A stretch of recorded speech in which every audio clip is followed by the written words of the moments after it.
ጥሪውና አስፈሪው ራእይ። ኢሳይያስ በኢየሩሳሌም የተወለደ የከበረ የንጉሥ ዘር ነው። የአገልግሎቱ መጀመሪያ እጅግ አስደናቂ ነበር። ንጉሥ ዖዝያን በሞተበት ዓመት ኢሳይያስ እግዚአብሔርን በረጅምና ከፍ ባለ ዙፋን ላይ ተቀምጦ አየው። የልብሱም ዘርፍ መቅደሱን ሞልቶ ነበር። ሱራፌልም ቅዱስ ቅዱስ ቅዱስ የጭፍሮች ጌታ እግዚአብሔር እያሉ ሲያመሰግኑ የመቅደሱ መሠረቶች ተናወጡ። ኢሳይያስ በዚያን ጊዜ ከንፈሮቼ የረከሱብኝ ሰው በመሆኔ ጠፋው ብሎ ፈራ።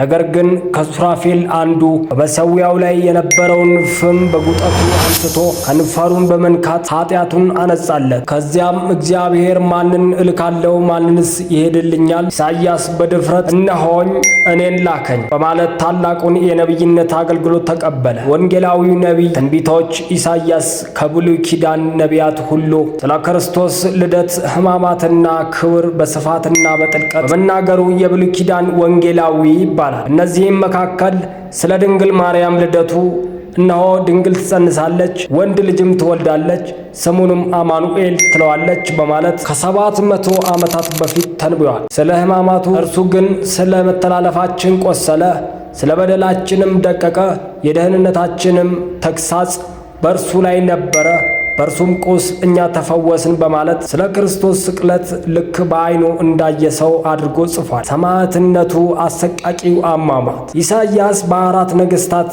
ዖዝያን፣ ዮአታም፣ አካዝና ሕዝቅያስ ዘመን በታማኝነት ካገለገለ በኋላ በክፉ ንጉሥ ምናሴ ዘመን ታላቅ መከራ ደረሰበት። ምናሴ ኢየሩሳሌምን በጣዖት አምልኮና በንጹሐን ደም በሞላት ጊዜ ኢሳይያስ በግልጽ ገሰጸው። ንጉሡና መኳንንቱ ሊገድሉት ሲፈልጉ ኢሳይያስ ሸሽቶ ወደ አንድ በረሃ ሄደ። በዚያም በአንድ ትልቅ የአዘቅት ዛፍ ውስጥ ተሸሸገ። ነገር ግን ጠላቶቹ ዛፉን በመጋዝ እንዲሰነጠቅ አደረጉ። ቅዱስ ኢሳይያስ በዚያ ዛፍ ውስጥ ሆኖ አካሉ በሁለት ቦታ በመጋዝ ተሰንጥቆ ግንቦት 9 ቀን በሰማዕትነት አረፈ።